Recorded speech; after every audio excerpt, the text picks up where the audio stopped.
Hello, welcome to Mayoral Update. I'm Peter Kenworthy, and I'm here with Telluride's Mayor, Sean Murphy. Sean. Hi, Peter. Good to see you. Great to nice see to you as have you always. back in the studio. Thanks a lot. Sorry that we couldn't make Sarah available for you this time, but I'll have to do. Some people go on vacation, so that's okay. She deserves it.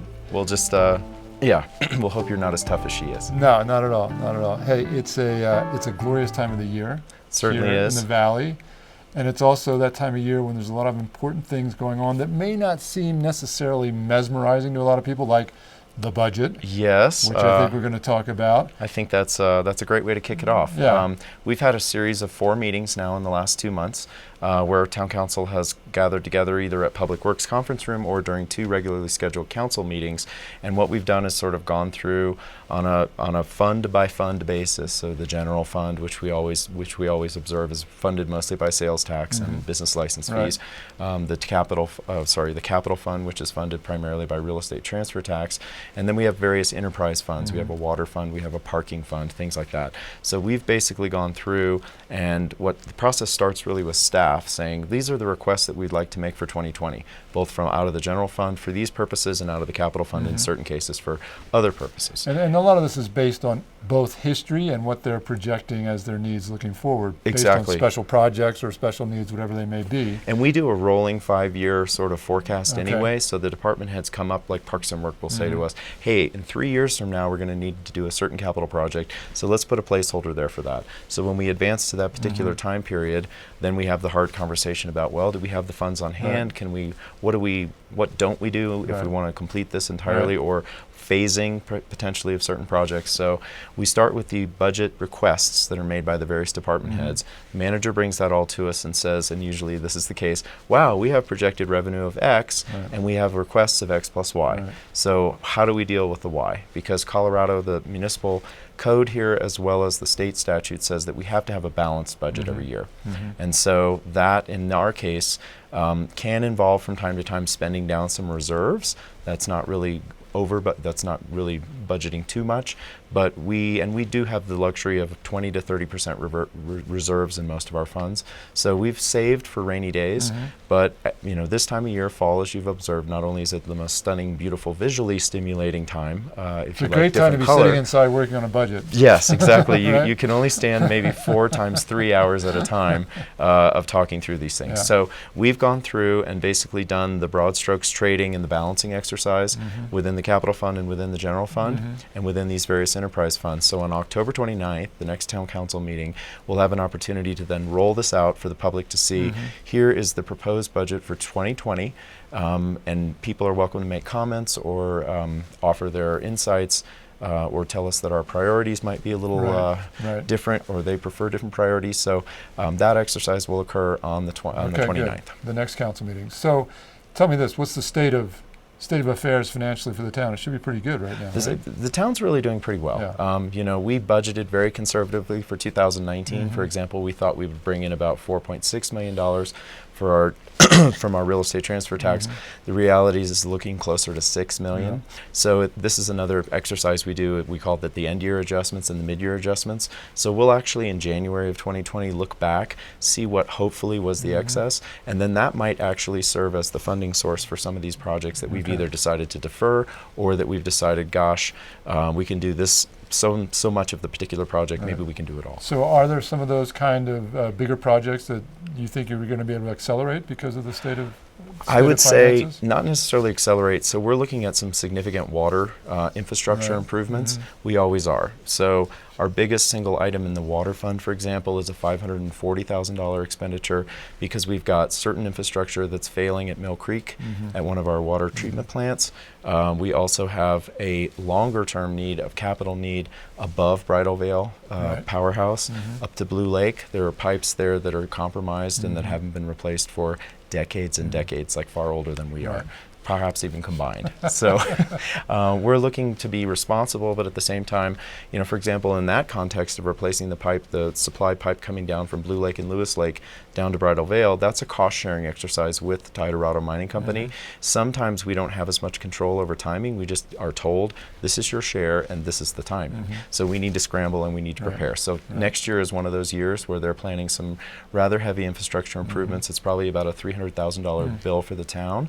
So so we are in the process of taking account of that and planning for it, and then deciding, hey gosh, in the out years it could be even larger too. So again, this 5-year rolling snapshot that we do, we're looking and we're placeholding for these sort of things as well.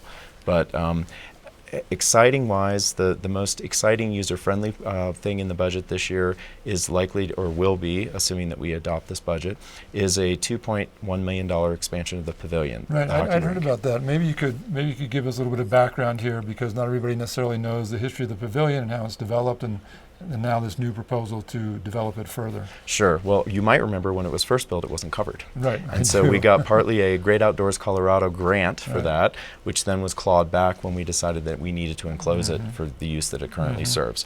So I think that was a $300,000 item that we had to pay back to them. We have, over the years, basically discovered that the facility doesn't work as well as intended. There are no dressing rooms for our teams and for the visiting teams. The restroom capacity is undersized. And so when we do have events going on there, and it is an extremely well-used asset in the Parks and Rec community and the town, we really need to do this. So we've deferred that project for 2 years in a row, and we've now said to Parks and Rec, okay, 2020 is your year. Let's go ahead and move forward with that improvement. Cool. So we'll do that. For That's example. a big deal.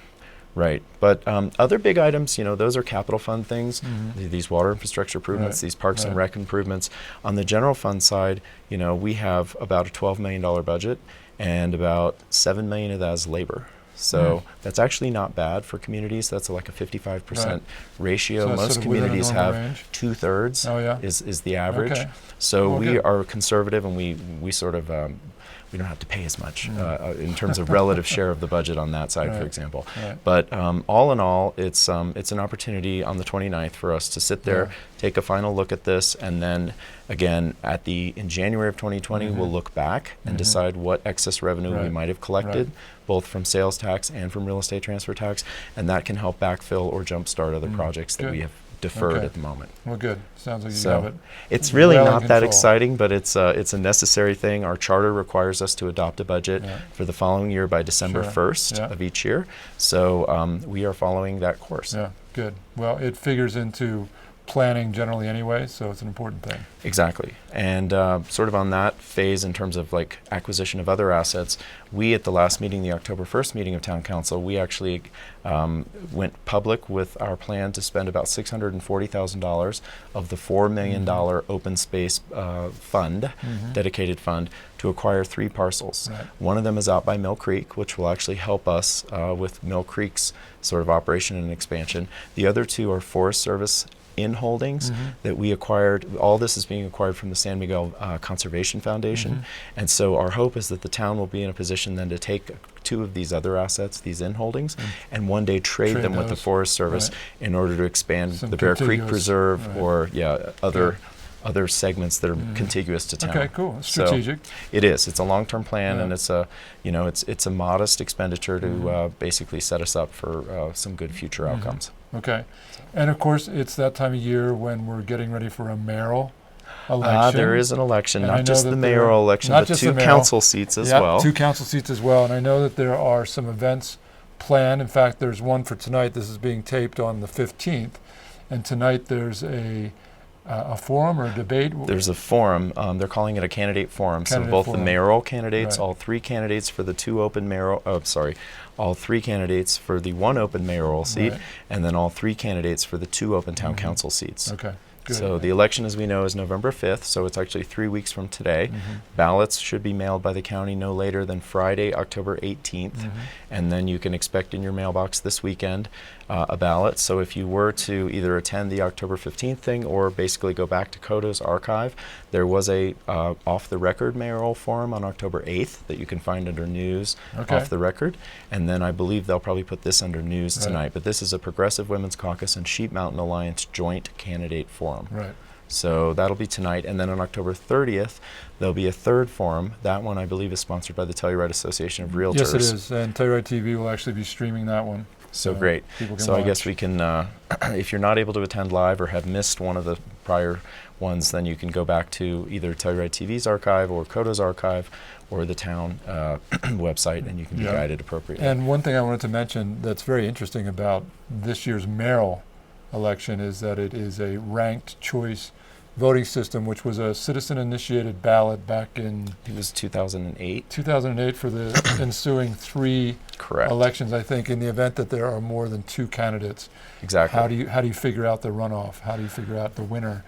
And I know a little bit about this because we did a video for the town to explain how it works. And the thing that was most interesting and crucial to me about this process is that it's really incumbent on everyone to actually rank their choices, rank all 3 candidates, 1, 2, or Right. 3, because otherwise it starts to mess with the numbers and it may invalidate your ballot. So what people were doing was trying to stack the ballot box by, voting all for Sean or all for whichever candidate they preferred, thinking that that would help their chances, but in fact it didn't. In fact, it did the opposite because their ballot was subject to being discarded. So their yeah, vote didn't count at all. you're right. It is important, and the idea is that when you do reach a situation where no one on the first round achieves 50% plus 1 at least, Right. then you go to a second round. Right. If you haven't marked a second choice on a ballot and your candidate comes in third, let's say, your vote won't count. Right. So the power of ranked choice voting is really to make sure that you get a vote on each of the rounds. And so it's actually very much in sync with the idea of one person, one vote, and that's for each election. Each round of this election. Right. Okay. So it's a little unique, you're right. It was a citizen-initiated ordinance. It applied to the 2011, 2015, and 2019 mayoral races only. Now, interestingly enough, I was just in Santa Fe last week, and I was meeting with the mayor down there and a council member, and they have ranked choice They have voting, it as well. but it applies to all of their elected officials. So all of their council members plus the mayor. So it's kind of curious to me that we only chose to apply it to the mayor and not to our entire council, because the idea is A, what's good for the goose is good for the gander. B, it's supposed to be a more desirable way than a plurality election where someone who just gets the largest number of votes but not necessarily a majority is the winner. So I think we as a community after this 2019 election cycle will probably have a conversation at town council maybe level rethink that. to say, should we renew this idea, and should it be applied equally to council and the mayor? And if I'm not mistaken, it's a pretty unusual system. I mean, there are not that many municipalities in the country that use this system, right? I believe there are about a dozen of them. So they include Cambridge, Massachusetts, and Berkeley, and Oakland, California, as well as Minneapolis and St. Paul. So there are a variety of certain jurisdictions have it in place, but it's never been used, like Basalt, for example. And so Aspen used to have it, and they actually chose to repeal it. So it's open for discussion, and it's certainly something that it's probably more in alignment with our community values to have such a system and to have it apply to all council members and the mayor. Right. So, Good. but Okay. we'll see. Stay tuned. We'll stay tuned. But indeed. please mark your voice. Yeah. Please let your voice be heard in each of the rounds. Yeah. Therefore, mark your first, second, and third choice on the November 5th ballot for mayor and town council, or for mayor. So, what's new on the regional transit front? Is there any development or news there? We took a formal step actually on October 1st, the Telluride Town Council. So as you'll recall, the town of Telluride, the town of Mountain Village, and San Miguel County are the founding members of SMART, the San Miguel Authority for Regional Transportation. And so we have... Let me just ask you one question. Yep. How long did it take someone to figure out that acronym? Was it like just right there, San Miguel Area Regional Transit, whatever? Was it just right there, or did it take someone a whole lot of time because it's such a great name? I think works it was so perfectly. the credit, to my knowledge, from my recollection, because this is a multi-year process, it was really Mayor Benitez from Mountain Village. Oh, it was? Okay. She was the one that was really pushing on this. And so to my, well, actually, based on the meetings we had, we did not as a group, the 17 members of the 2 town councils and the county commission, we didn't spend a lot of time figuring out the name. It was more that the chairperson, our mayor up here in Mountain Village, brought it to the group and said, how about this?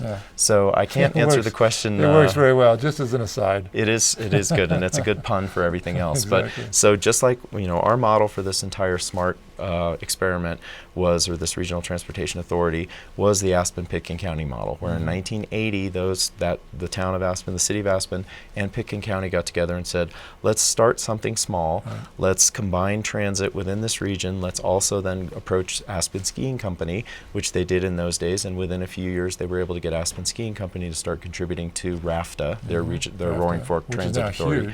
Huge. That is the largest rural transit authority in the United States, Wow. and it spans more than 75 miles from Rifle to Aspen. Yeah. So our hope was, hopefully we can get the same thing going from here out to Montrose eventually, and from here down to Dolores. And from here out to Nucla and Natarita. Right. So the idea was, let's form this, with these 3 original founding members, but let's have a mechanism built in whereby neighboring communities who want to join in, which means they develop their own plan for revenue raise. So in certain cases, it's only, I believe RICO is only a property tax.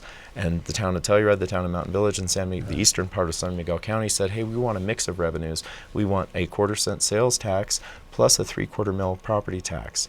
So, and the county actually contributes certain other real estate transfer assessments. It's not a tax, RETA.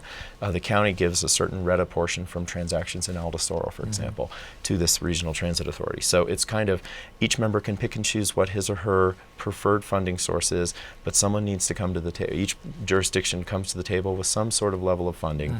And in to RICO's credit, they've already fundraised in order to buy a vehicle. And so they were doing this pilot shuttle project with us, and we were subsidizing the cost of operating it, but they came up with the capital asset. And so now that they have it on their ballot as well, in November, whether or not they're going to apply a property tax. So the idea is we, the founding members of SMART, including the town of Telluride, have to approve the admission of a new member. So we, the town of Telluride, followed suit with the county and the Mountain Village and approved the admission of RICO, pre-approved it. So let's wait and see what their voters decide. But so far, that experiment's been going well. The vehicle that they purchased is almost fully occupied, and so it's working. Good. This is the way it's intended to function. That's a great thing. And I mean, we have so many people that are traveling such distances every day to get here for work or school or whatever it may be. Yeah. That it's really important to have an effective and successful regional transit authority. Exactly. I mean, this is not something that's unknown to the public, Not but at all. we live in one of the narrower valleys, and therefore we don't have the wide Roaring Fork sort of valley luxury of having space for all these communities to grow. And so we have to go much further distances, and this is part of linking us all together. But the idea is one day we'll have Dolores County, we'll have Ouray County, we'll have Montrose County, and we'll have San Miguel County. Good. So stay tuned. It'll probably take 30 years. Yeah. But It'll take a while, but it's the really natural linkage between the workforce and the available employment opportunities, as well as where housing will eventually be, and housing and transit need to fit like hand in glove. That's the nexus. So what else? Anything else? I do want to go back to the elections when you're ready, because I just want to ask you, what it's like. Are you out there having to campaign a lot? Are you having to, what does that look like? Not just as an incumbent, but as the other folks that are running for mayor. Is it a lot of work to get out there and get your name better known, get your positions better understood, and is it fraught with the honest answer is there's no playbook. No one gets any guide to doing this, and so it's really, our community is such a high-touch, one-on-one, personal contact sort of venue where, a lot of us are known already, especially if we've already occupied elective offices here, whether we've been the mayor, whether we've been a council member. The other two folks running for mayor have both served on council in the past. So we're all known to the public in some way, shape, or form. We're all known to the public from our employment in town. For example, I had Arroyo for 4.5 years, so I was known to a large segment of the public before I was even elected to mayor. I currently work as a lawyer, so Delaney Young works for the Ride Festival. She's been involved in a lot of volunteer activities. She's been an active member of CASE, things like that. She's David part Oyster. of the Regional Housing Authority. Right, she formerly worked at the Housing Authority, so we're all connected to the public in certain ways.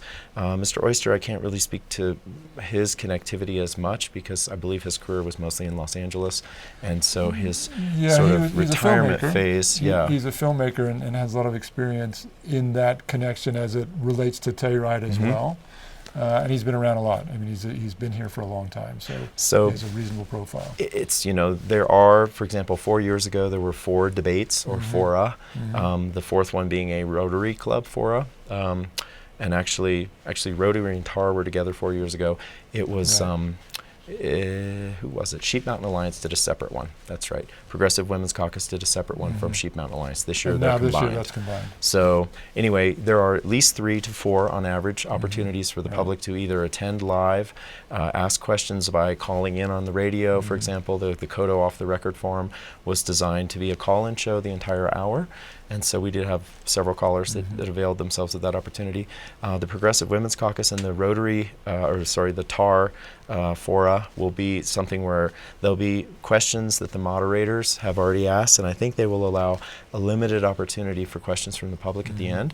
But it's more of an educational vehicle as well. For example, the Sheep Mountain Alliance and the Progressive Women's Caucus, before you even get to talk and ask the questions of the candidates, they're going to go over the various ballot measures that are on our ballot. So there are a couple of statewide ballot measures for water and other things. There's a local ballot measure regarding whether or not we should adopt a short-term excise tax on short-term rental activity.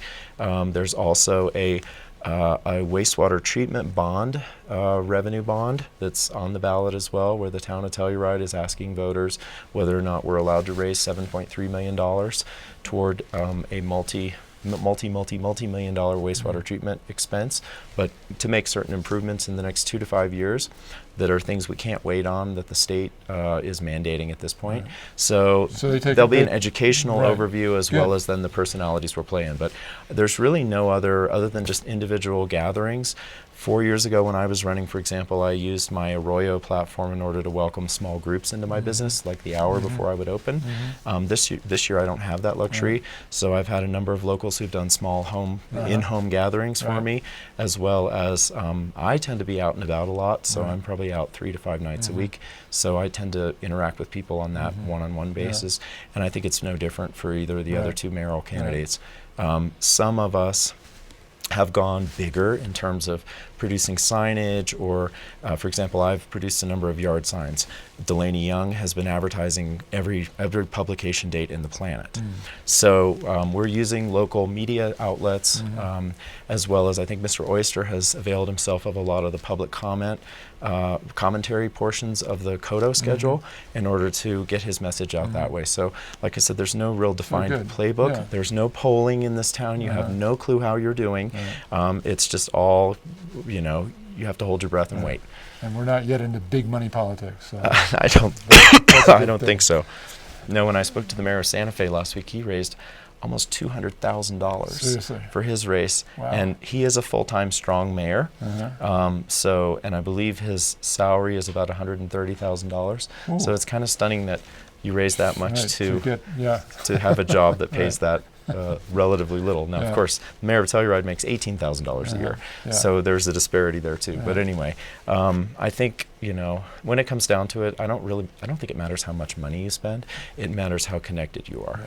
So. Of course, What else? Anything? From our council meeting, just to round out a couple of other things, we also added an exemption to our real estate transfer tax.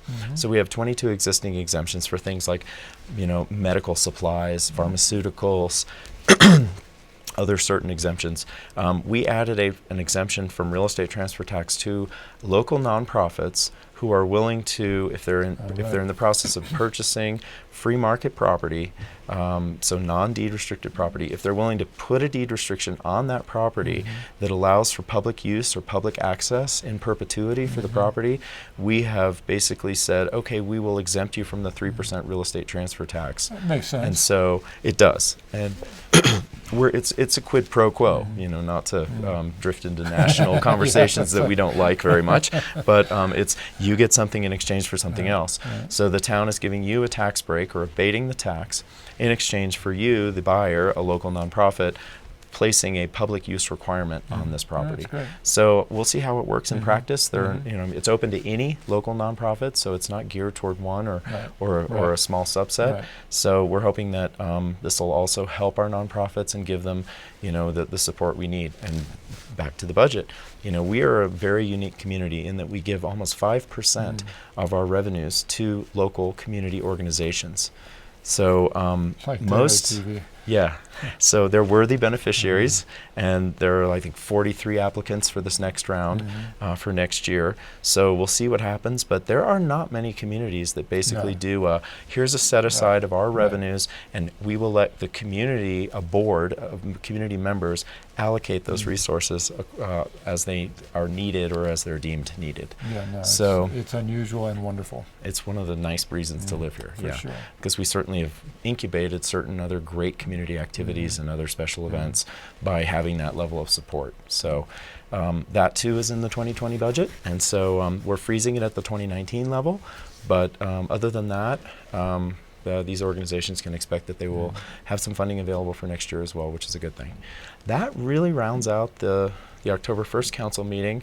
You've covered kind of what's lingering in the ether, which is the election and the various opportunities for the public to get engaged on that level. So I think that pretty much rounds out the middle of October. Okay. Well, I'll let you return to this beautiful, beautiful day. I thank you. Here on the 15th of October. Sean, thank you so much, Peter, for likewise. being with us, and thank you for all the good work that you do. Oh. Good luck with the election, but I hope to see you before that. All right, sounds great. We'll make that happen. Thanks for Thank watching, you. everyone.